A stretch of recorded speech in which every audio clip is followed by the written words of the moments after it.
हाय रे हम जनता, हमारी वोट की कोई कीमत नहीं, हमारी मान मर्यादा का कोई मोल नहीं। हाय रे हम जनता, हमारी वोट का कोई कीमत नहीं, हमारी मान मर्यादा और प्रतिष्ठा की कोई मोल नहीं। कैसी ये रणनीति है भाई।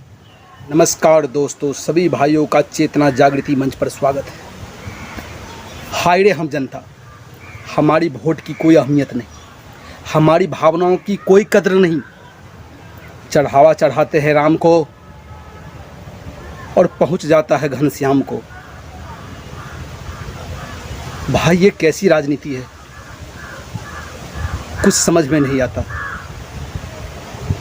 अभी बिहार राज्य में सियासी हलचल मचा हुआ है। जब ये नेता लोग पक्ष और विपक्ष में होते हैं तो ये लोग एक दूसरे पर आरोप और प्रत्यारोप की झड़ी लगा देती है, और जब सत्ता सुख राज सुख की बारी आती है, गठबंधन की जूठी पत्तल चाटने से भी परहेज नहीं करता।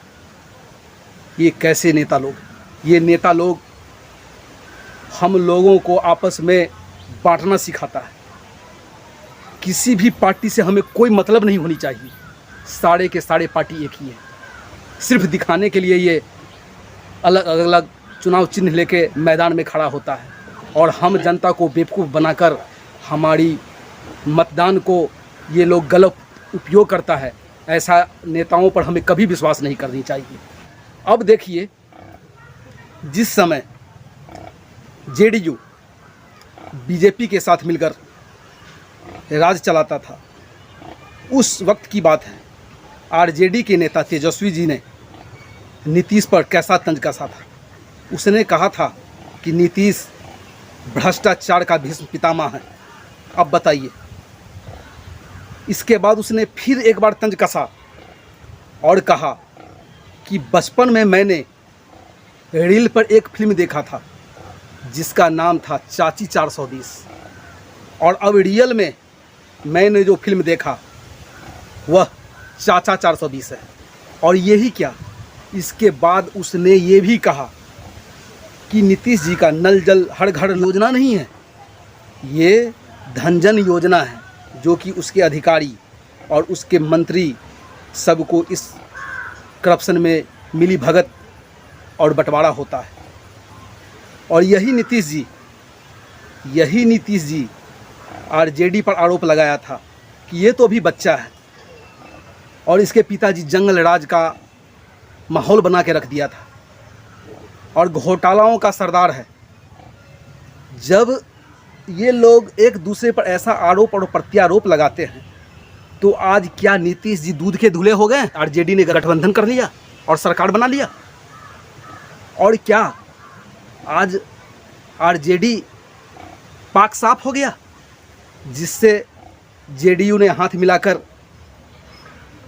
अपना राज कायम करना चाहता है? ये कैसी मिली भगत है यारो।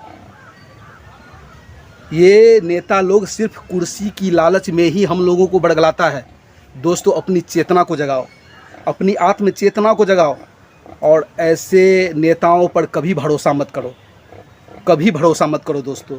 जब सत्ता सुख भोगने की बारी आती है ना, तो ये सारे लोग एक साथ हो जाते हैं और हम लोगों को मूर्ख बनाते हैं। इन लोगों को देश हित से कोई लेना देना नहीं है, इसे सिर्फ अपनी हित होना चाहिए। एक तरफ हम लोग आज़ादी के 75वां अमृत महोत्सव मनाने जा रहे हैं। ज़रा सोचिए, क्या हम लोग सचमुच आज़ाद हैं? अगर हम लोग आज़ाद रहते तो हमारे वोट का ये लोग गलत उपयोग नहीं करता। कहने का मतलब ये है कि हम लोग गाड़ी में बैठना चाहते हैं कानपुर के, और ये लोग हमें पहुंचा देता है नागपुर। ये कैसा चुनाव आयोग है भाई? क्या यही प्रजातंत्र है? क्या यही जनतंत्र है? कैसा जनतंत्र, कैसा प्रजातंत्र? ये सब सिर्फ दिखावे के लिए है। और मैं आपको जेडीयू और आरजेडी का एक वीडियो दिखाने जा रहा हूँ। उस वीडियो क्लिप में आप देखेंगे कि किस प्रकार आरजेडी ने जेडीयू पर आरोप लगाया और जेडीयू ने आरजेडी पर आरोप लगाया, और अभी दोनों मिलके सत्ता सुख भोगने की तैयारी कर रहा है। क्या आज आरजेडी दूध के धुले हो गए और जेडीयू पाक साफ हो गया? जब ये गलत था तो गलत ही रहनी चाहिए ना। सिर्फ ये लोग हम लोगों को बेवकूफ़ बनाता है भाइयों। जाति पे, धर्म पे कभी भी लड़ना ही नहीं चाहिए।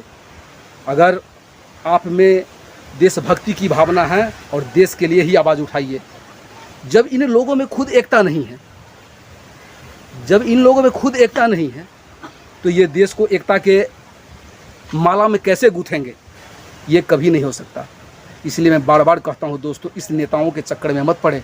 अब मैं आपको ऐसा वीडियो क्लिप दिखाने जा रहा हूँ जिसे देखकर आपकी चेतना जाग उठेगी और आपका आत्मचेतना भी जागेगा, और फिर कभी भी आप इन पार्टियों के चक्कर में नहीं पड़ेंगे और सिर्फ अपने देश के लिए जिएंगे। राजनीति में शुचिता की बात की जा रही है, प्रॉपर्टी की बात मुख्यमंत्री आदरणीय नीतीश कुमार जी करते हैं, जो कि उनको शोभा नहीं देता। आप सब लोगों को पता, अगर शुचिता की बात आएगी तो सवाल 1991 में इन पे मर्डर का मुकदमा चला, 2008-9 में कैसे उस फैसले को टाला गया ये सब लोग जानते हैं, और 2020 में कैसे उस केस को खत्म किया गया, रफा दफा किया गया बिना किसी इंक्वायरी के, जांच के, ये सब लोग जानते हैं। आपने कभी सुना कि किसी प्रदेश का मुख्यमंत्री 25,000 जुर्माना दे रहा है? जुर्माना क्यों दिया गया? चोरी की गई। जेएनयू के एक छात्र का कंटेंट चोरी किया गया, उसमें नीतीश कुमार जी को सजा हुई कोर्ट से, और 25,000 मुख्यमंत्री जी ने जुर्माना दिए। तो अभी मेवालाल चौधरी जी थे, पीछे हैं मंत्री, या तो मुख्यमंत्री को जानकारी नहीं था उनके केस के बारे में, उनके मुकदमे के बारे में, उनके घोटाले के बारे में। और चलो, एक भ्रष्टाचारी को हटाया तो दूसरे भ्रष्टाचारी को बना दिया गया। अशोक चौधरी जी गायब है, लेकिन हमेशा इनके साथ बैठे रहते हैं।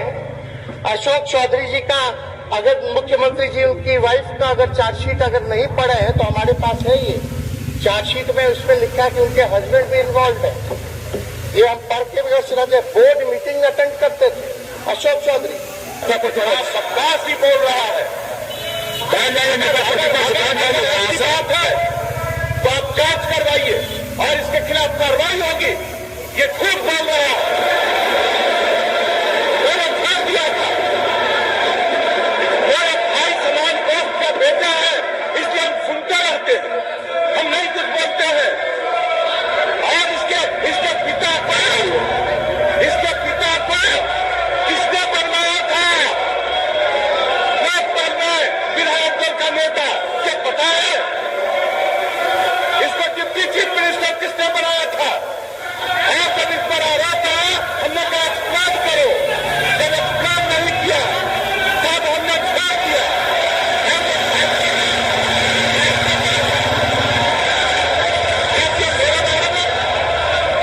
अगर है तो क्यों नहीं कोर्ट का फैसला है।